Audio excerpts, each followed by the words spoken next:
हाँ जी दोस्तों, कैसे हैं आप सभी लोग। आई विश आप सभी लोग अच्छे होंगे। और आज की इस वीडियो में हम लोग बात करने वाले हैं टॉप 3 पेमेंट गेटवेज के बारे में, जिसका इस्तेमाल आप लोग अपने वेबसाइट या एप्लीकेशंस के ऊपर या फिर अगर किसी ऐसे बिजनेस को करते हैं जिसके लिए आप यूजर से ऑनलाइन पेमेंट लेना चाहते हैं, उसमें आप लोग कर सकते हैं। बेसिकली पेमेंट गेटवेज क्या है, मैंने कई बार वीडियोस में आपको बताया भी है और आज फिर बताता हूँ, अगर आप फर्स्ट टाइम व्यूअर हैं तो समझ पाएँ। पेमेंट गेटवेज बेसिकली एक इमीडिएटर है जो कि आपके यूज़र से पैसे को कलेक्ट करता है और आपके अकाउंट में जमा कर देता है। हम मानते हैं कि आप एक यूज़र है जो कि कुछ सामान को या फिर कुछ सर्विसेज को ऑनलाइन सेल करना चाहते हैं, लेकिन आप डायरेक्ट पेमेंट तो घर जा जाकर ले नहीं सकते। तो उसके यूज़ को कंप्लीट करने के लिए, उस रिक्वायरमेंट को फुलफिल करने के लिए आप लोग पेमेंट गेटवेज का इस्तेमाल करते हैं, जो कि आपके कस्टमर से पेमेंट को लेकर आपके अकाउंट में डाल देता है। लेकिन अभी जो करंट सिनेरियो चल रहा है as per the RBI government की, आरबीआई बैंक की जो नॉर्म्स आई है, गवर्नमेंट की जो नॉर्म्स है, उसके अकॉर्डिंग कई सारे एप्लीकेशंस रिजेक्ट हो जा रहे हैं, वो एक्सेप्ट नहीं हो पा रहे हैं। और रीज़न यही बताया जा रहा है कि we are not supporting your business, यानी कि हम आपके बिजनेस को सपोर्ट नहीं करते, इस वजह से आपकी केवाईसी एप्लीकेशन एक्सेप्ट नहीं कर सकते। टॉप 3 पेमेंट गेटवेज को हमने कलेक्ट किया आज की इस वीडियो के लिए। चाहते तो कई सारे गेटवेज पड़े हुए हैं, भर कर पड़े हुए हैं पेमेंट गेटवेज, हर 4-5 महीने पे कोई ना कोई नया लॉन्च हो जाता है। लेकिन ये जो टॉप 3 हैं ये इंडिया के रेप्यूटेड पेमेंट गेटवेज हैं और ट्रस्टेड है, आप इसके साथ आंख बंद करके जा सकते हैं। लेकिन रजिस्ट्रेशन प्रोसेस कंप्लीट करना बहुत ही मुश्किल होता है क्योंकि रिजेक्शन बहुत ही ज़्यादा हो रहे हैं इस वक्त। इसलिए आज की इस वीडियो को पूरा देखिएगा और आपको समझ में आएगा कि किस तरह से आप रिजेक्शन को रोक सकते हैं। किसी भी पेमेंट गेटवेज पे एप्लीकेशन अप्लाई करते समय रिजेक्शन के लिए ध्यान में क्या रखना है, उसके ऊपर डिटेल में बातें करेंगे। बट बिफोर दैट, चैनल पर अगर आप नए हैं, अब तक हमें सब्सक्राइब नहीं किया है तो चैनल को सब्सक्राइब कर लीजिए, जिससे जब भी मैं कोई वीडियोस बनाऊंगा तो उसकी नोटिफिकेशंस आपको मिलती रहेगी। साथ में अगर आप इंस्टाग्राम और फेसबुक के ऊपर हैं, अब तक हमें फॉलो नहीं किया तो लिंक जो है वो डिस्क्रिप्शन के अंदर दी गई है, जाकर आप मुझे फॉलो कर सकते हैं। चलिए शुरू करते हैं और सबसे पहले जानने का प्रयास करते हैं कि क्या ऐसे स्टेप्स हैं और क्यों आपका एप्लीकेशन जो है वो रिजेक्ट हो जाता है। देन हम लोग टॉप 3 की बातें करते हैं। तो सबसे पहले दोस्तों बात करते हैं कि आपका एप्लीकेशन जो है वो रिजेक्ट क्यों हो जाता है। देखिए बेसिकली कई सारे रीजंस हो सकते हैं आपके एप्लीकेशन के रिजेक्शन के, लेकिन जो सबसे ज़्यादा देखा गया है रीज़न ऑफ रिजेक्शन, जितने की मुझे मैसेजेस और कॉल्स आते हैं उसके अकॉर्डिंग मैं बताऊँ तो मेरे हिसाब से आपका जो चूजिंग है, कैटेगरी का चूज़ करना या फिर डिस्क्रिप्शन देना कि आप बिज़नेस क्या करते हैं, वो यूज़र जो है उसमें गलती या मिस्टेक कर रहा है, जिसके वजह से उनके तरफ से एक एरर मैसेज आता है, रिजेक्शन मैसेज आता है कि we are not supporting your business, यानी कि हम आपके बिजनेस को सपोर्ट नहीं कर सकते। बिकॉज ऑफ दैट हम आपको एज अ पेमेंट गेटवे यहाँ पर रजिस्टर नहीं कर सकते। लेकिन इसको रिजॉल्व कैसे करेंगे, देखिए आप किसी भी पेमेंट गेटवेज के ऊपर रजिस्ट्रेशन करेंगे, आपका जो डॉक्यूमेंटेशन रिक्वायरमेंट है वो लगभग सब पे सेम है और एक्स्ट्रा कहीं नहीं मांगा जाता है, हर जगह सेम डॉक्यूमेंट्स है, क्योंकि आपका आधार कार्ड एक ही है, पैन कार्ड एक ही है, और जो भी बिजनेस प्रूफ होगा या फिर नॉन रजिस्टर्ड कैटेगरी में आते हैं तो भी आपके पास जो एक सबूत होगा कि भाई मैं ये बिजनेस ऑनलाइन कर रहा हूँ, तो वो सब कुछ सेम होने वाला है। हर वेबसाइट के लिए अलग अलग तो आप लेकर आएंगे नहीं, तो डॉक्यूमेंट सेम है, सब कुछ सेम है, तो फिर क्यों रिजेक्ट हो जा रहा है। तो देखिए सिंपल सी बात है कि जब आप सपोज कीजिए कई सारे ऐसे यूज़र्स का मुझे कॉल आता है जो बेटिंग में डील कर रहे हैं, लाइक उनका है प्रेडिक्शन बेस्ड गेम है या फिर कुछ ऐसा काम कर रहे हैं जो कि सपोर्टेड ही नहीं है इंडियन गवर्नमेंट की तरफ से, लेकिन फिर भी कर रहे हैं।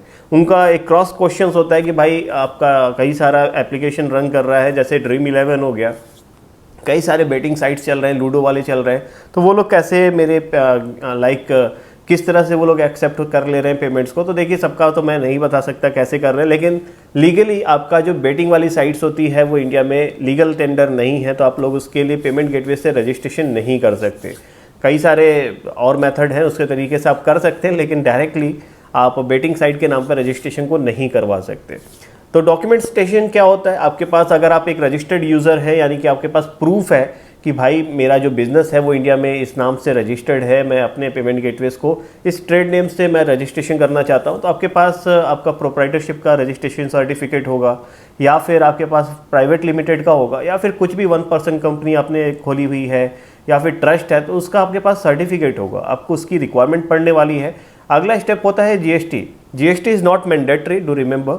अगर आपका बिजनेस 20 लाख रुपए से ज़्यादा का है तब तो आपको जीएसटी की रिक्वायरमेंट पड़ेगी, अगर 20 लाख से कम है तो जीएसटी की रिक्वायरमेंट नहीं है। और आप इस जो सेक्शन होता है जीएसटी वाला, वहाँ के एग्जेप्शन को आप क्लियर कर सकते हो, यानी कि हर गेटवेज के ऊपर ऑप्शन होता है कि आपके पास जीएसटी है या फिर नहीं है, तो आप नहीं वाले को चूज़ कर लीजिए। कुछ पे फॉर्म्स होते हैं, उसको नॉन डिस्क्लोजर वाला फॉर्म जो होता है उससे फिल करके साइन करके आप अटैच कर दीजिए कि आप जो भी बता रहे हैं आपका मंथली एनुअल टर्नओवर 20 लाख से ज़्यादा नहीं है और आपने इस वजह से जीएसटी नहीं लिया है। वो सब उनके फॉर्मेट्स होते हैं, उस पर आपको खाली साइन करना होता है। इसके बाद आपका आधार कार्ड, पैन कार्ड और बैंक डिटेल्स की रिक्वायरमेंट होती है। अभी कुछ दिनों से मैंने ट्रेंड देखा है कि एक चीज़ की बहुत ज़्यादा हाईली डिमांड कर रहे हैं ये लोग, वो है वेबसाइट। आपके पास अगर आप ऑनलाइन बिजनेस करना चाह रहे हैं तो आपके पास 100% एक वेबसाइट होगी जहां से आप लोग पेमेंट्स को लेंगे। तो उस वेबसाइट का ये लोग अबाउट अस पेज मांगते हैं आपसे, terms and condition, privacy policy, return and refund policy, उसके बाद कई सारे पॉलिसीज़ हैं, शिपिंग पॉलिसीज़ हैं। वो आपको लिख कर भेजेंगे कि भाई मेरे को ये पेज दो, तभी हम आपका एक्सेप्ट करेंगे, तो वो आपको करना पड़ेगा। तो अब दोस्तों हम लोग बात कर लेते हैं 3 ऐसे पेमेंट गेटवेज के बारे में जिस पे आप लोग आंख बंद करके भरोसा कर सकते हैं और अपने वेबसाइट या एप्लीकेशंस में इनका जो डेवलपमेंट है वो आप लोग लगा सकते हैं और इनके थ्रू आप लोग पेमेंट को रिसीव कर सकते हैं। तो मेरे लिए लिस्ट में नंबर 3 पे है, जो कि तीसरे नंबर पे है, वो है कैशफ्री। cashfree.com एक ऑफिशियल वेबसाइट का डोमेन है जहां पर जाकर आप लोग पेमेंट गेटवेज पे रजिस्ट्रेशन कर सकते हैं। कैशफ्री काफ़ी सारी कंपनीज़ हैं जो कि इस्तेमाल में ला रही हैं, जैसे कि आपका फ्लिपकार्ट वाले हैं, ये भी कैशफ्री का इस्तेमाल कर रहे हैं। मीशो पे आपको कैशफ्री देखने को मिल जाएगा। कई सारे टॉप और रेप्यूटेड वेबसाइट हैं जहाँ पर आपका कैशफ्री यूज़ होता है। कैशफ्री पे रजिस्ट्रेशन का प्रोसेस वेरी सिंपल है। आप उसकी ऑफिशियल वेबसाइट पर जाएंगे, आपको क्रिएट एन अकाउंट का ऑप्शन देखने को टॉप कॉर्नर पे मिल जाता है। आप इसे दबाइए, डॉक्यूमेंटेशन कंप्लीट कीजिए, इन्फॉर्मेशन कलेक्ट कीजिए और अपना जो इन्फॉर्मेशन है भाई उसे सही सलामत डालिएगा। अगर आप एजुकेटर्स हैं, एजुकेशन को सुनिए। उसके बाद सब कैटेगरी में किस चीज़ से रिलेटेड आपका एजुकेशन का बिजनेस है उसे आप चूज़ करिए, या फिर आप कपड़ों वपड़ों का उद्योग करते हो भाई तो अपने कैटेगरी को सही चूज़ करिए। और अगर आप हिंदी मीडियम से हैं, इंग्लिश नहीं जान रहे, या फिर रीजनल लैंग्वेज से हैं, इंग्लिश नहीं समझ पा रहे हैं, तो प्लीज़ गूगल इट, देन आप अपने फॉर्म को भरिए। क्योंकि अगर आपका एक बार डॉक्यूमेंटेशन रिजेक्ट हो जाता है ना, तो वो आपका जो पैन कार्ड है, आधार कार्ड है, ये सारी डिटेल्स इनके डाटाबेस में सेव हो जाती है। तो अगर आप एक नंबर से आपने अप्लाई किया, रिजेक्ट हो गया, आपने उसको क्लेम नहीं किया, तो आप फिर दूसरे नंबर से कर देते हो, उसके बाद फिर वो आपके फ्रॉड कैटेगरी में आप चले जाते हो। तो अगर एक रिजेक्शन हो गया है तो उसके लिए आप उसको सही करा सकते हो, बात कर सकते हो, थोड़ा समय लगेगा, लेंदी प्रोसेस हो जाएगा, लेकिन फाइनली वो एक्सेप्ट हो जाता है। बात करते हैं कैशफ्री के चार्जेस के बारे में। तो अभी पहले तो इनका 2% था, लेकिन अभी इसमें डिडक्शन किया गया है और 1.90% का आपका पर ट्रांजेक्शन ये लोग चार्जेस लेने वाले हैं। अगर आपका पेमेंट जो है वो visa card, master card, maestro card, ICICI card, Amazon पे, एयरटेल मनी, जियो मनी, फ़ोनपे या फिर नेट बैंकिंग के थ्रू होता है, तो 1.90% का चार्जेस लगेगा। यहीं अगर आप UPI या रुपे कार्ड से पेमेंट लेते हैं तो 0% ट्रांजेक्शन फीस ये लोग चार्ज करेंगे, क्योंकि UPI और रुपे पे कोई चार्ज RBI नहीं लेता है, इसलिए ये भी आपसे नहीं ले सकते। वहीं अगर हम बात करें पे लेटर और कैश कार्डलेस वाली जो EMI ऑप्शंस आता है, 2.5% की आपका कार्ड ट्रांजेक्शन लगने वाला आपके ऊपर, जिसमें कि ई-पे later, Ola pay, just money, flex money, let money, ICICI और कोटक, यस बैंक, HDFC और HSBC बैंक शामिल हैं। वहीं 3.5% पर ट्रांजेक्शन आपका प्लस 7 रुपये लगने वाला है आपका अगर आप इंटरनेशनल ट्रांजेक्शन करते हैं। देखना, ये मेरा जो मकसद था इसे 3 नंबर पे डालने का, यही कुछ चीज़ें हैं जिनकी वजह से मैं इसको टॉप 3 में डालूंगा, क्योंकि इंटरनेशनल पेमेंट को एक तो ये एक्सेप्ट करेगा, लेकिन चार्जेस आपसे थोड़ा सा ज़्यादा लेगा। 3.5% के साथ साथ आपको 7 रुपये भी देना पड़ेगा। दैट इज़ रियली बैड, इसलिए मैंने इसको 3 नंबर पर डाल दिया। वही अगर आप पेटीएम या फिर अदर यूज़ करते हैं तो जो इनके चार्जेस हैं वो आपसे लिए जाएंगे। ओवरऑल मेरे हिसाब से कैशफ्री तीसरे नंबर के लिए बेस्ट सूटेबल था। आप इसे यूज़ कर सकते हैं अगर आप कैशफ्री को अच्छा समझते हैं, आपके बिजनेस के लिए, आपकी रिक्वायरमेंट्स को फुलफिल करता है, तो आंख बंद करके आप कैशफ्री के साथ जा सकते हैं। अब बात करें अगर दूसरे नंबर के पेमेंट गेटवेज को, जो कि मैंने दूसरे रैंक पे रखा है, वो है आपका रेजर पे। अगर आप रेजर पे आपने देखा है तो रेजर पे आपको कई सारे वेबसाइट्स और एप्लीकेशंस पर देखने को मिल जाता है, जिसमें कि जोमेटो, स्विगी सबसे बड़े इनके उपभोग करता है, जहां पर आपको रेजर पे का पेमेंट देखने को मिल जाता है। और रेजर पे का फ्लैट फीस है 2% का पर ट्रांजेक्शन ये नेशनल पेमेंट पर लेते हैं, और साथ में 3% का आपको पैसा जो है वो कट डिडक्शन कराना पड़ेगा अगर आप इंटरनेशनल मोड से पेमेंट को लेते हैं। यानी कि देश के बाहर वाला अगर आपको पे करता है तो 3% का ये चार्जेस लेते हैं। बट डू रिमेंबर, चाहे वो कैश फ्री हो चाहे वो रेजर पे हो, इंटरनेशनल पेमेंट वही एक्सेप्ट कर सकता है जिसका इंडिया में रजिस्टर्ड बिजनेस हो। यानी कि नॉन रजिस्टर्ड वाले इसे यूज़ नहीं कर सकते, वो सिर्फ नेशनल पेमेंट को यूज़ कर सकते हैं।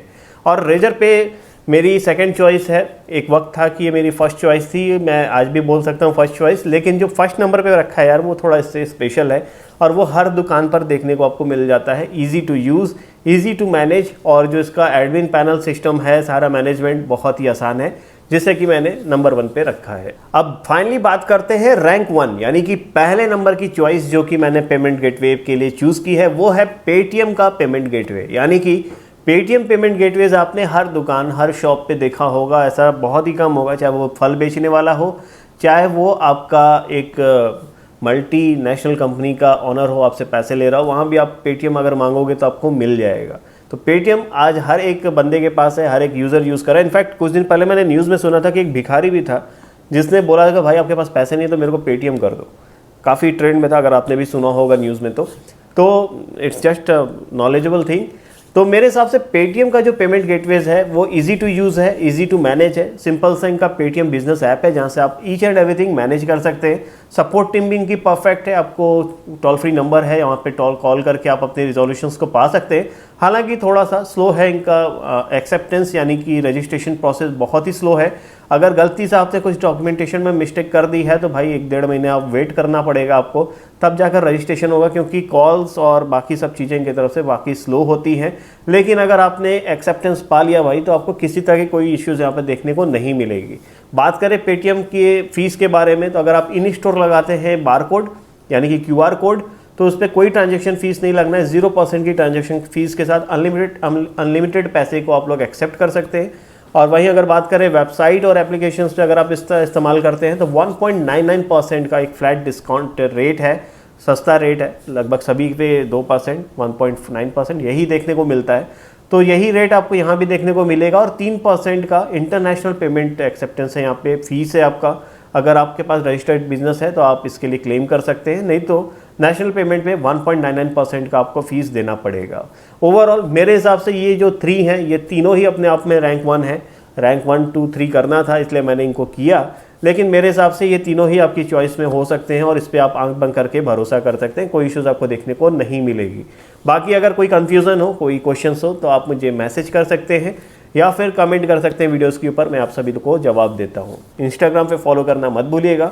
फिर मिलते हैं अगली वीडियोस में कुछ नए टेक न्यूज़ के साथ। वीडियो को देखने के लिए धन्यवाद। बाय बाय, जय हिंद दोस्तों।